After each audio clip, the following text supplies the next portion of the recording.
जादुई तोता। एक छोटे से गांव में एक गरीब परिवार रहता था।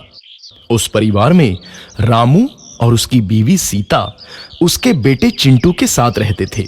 उसी गांव में एक तोता भी रहता था। उसका नाम था रघु। वो किस्मत का धनी था। जहां भी जाता वहां किसी भी चीज की कमी नहीं पड़ती थी। एक दिन रघु उड़ते उड़ते उस गरीब परिवार के घर गया। रघु सोचता है, अरे वाह, लगता है यहाँ आज बहुत अच्छा खाना मिलेगा। मैं पेट भर के खाऊंगा। वो एक कटोरी में रखे अमरूद देखता है। अरे वाह, अमरूद, मुझे तो ये बहुत पसंद है। मैं तो इसे पेट भर के खाऊंगा। रघु तोता अमरूद खाने ही लगता है।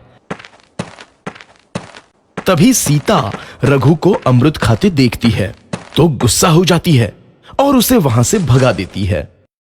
भाग यहाँ से, न जाने कहां से आ जाते हैं। मैं तो परेशान हो गई हूं इनसे। सीता के भगाने के बाद रघु चुपचाप से एक कोने में रहता है। धीरे धीरे उस परिवार की बरकत होने लगती है। एक दिन रामू और सीता खाना खाते वक्त बातें करते हैं। आजकल हमारी बहुत तरक्की हो रही है, काम भी अच्छा चल रहा है। रामू कहता है। इस पर सीता कहती है, सच कहा, भगवान हमेशा ऐसे ही हम पर मेहरबान रहे। बेटा चिंटू भी कहता है, पिताजी, मुझे खिलौना लेके दो ना, मेरे सभी दोस्तों के पास है। रामू कहता है, ठीक है, जरूर लाऊंगा। सीता कहती है, कितने खुश है सब, मेरे परिवार को किसी की नजर ना लगे। एक तरफ ऐसी बातें होती हैं तो दूसरी तरफ रसोई में रघु तोता भी अमरूद खाते रहता है। मजा आया, अमरूद खाया, मजा आया, अमरूद खाया, मजा आया। तभी सीता रसोई में आती है और रघु तोते को अमरूद खाते देख बहुत गुस्सा होती है। सीता रघु को बाहर निकालने के लिए पिंजरे में अमरूद रखती है। रघु जब अमरूद खाने लगता है तो पिंजरे का दरवाजा बंद हो जाता है और वो उसमें फंस जाता है। मुझे बाहर निकालो, मैं यहाँ फंस गया हूँ, मुझे बचाओ। अगले दिन सीता पिंजरा उठाकर बाहर दूर उस रघु को छोड़ देती है। रघु के जाते ही उनके घर आई बरकत धीरे धीरे कम हो जाती है। उन्हें बहुत घाटा होता है। सीता कहती है, ये क्या हो रहा है, अचानक इतना कैसे बदल गया? अभी तक तो सब कुछ अच्छा चल रहा था। रामू कहता है, लगता है भगवान हम पर रूठ गए हैं। चिंटू भी कहता है, लगता है अब मुझे खिलौने भी नहीं मिलेंगे। और वो रोने लगता है और बाहर चला जाता है। कुछ दिन बाद रघु तोता फिर से उस घर में आता है। वापस आया, मैं वापस आया, अब मैं जमकर अमरूद खाऊंगा।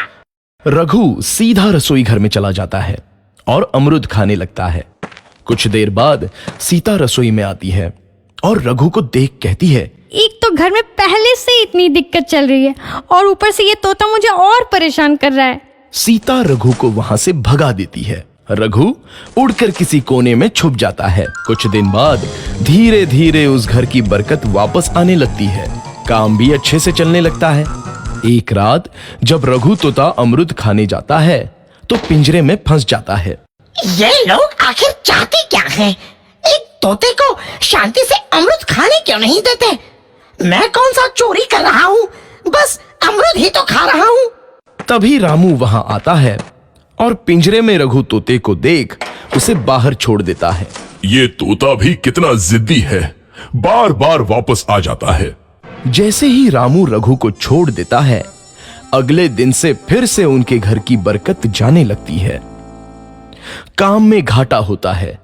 किसी को समझ नहीं आ रहा था कि ऐसा क्यों हो रहा है। रघु तोता घर आता है तो अचानक बरकत आती है और जब रघु तोता को बाहर निकालते हैं तो बरकत चली जाती है। एक दिन सीता रघु तोते के घर आने और बाहर जाने की स्थिति पर नजर रखती है।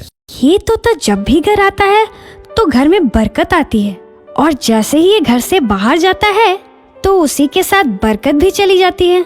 कहीं ये जादुई तोता तो नहीं है? अगली बार जब ये तोता घर आएगा तो मैं इसे कहीं नहीं जाने दूंगी।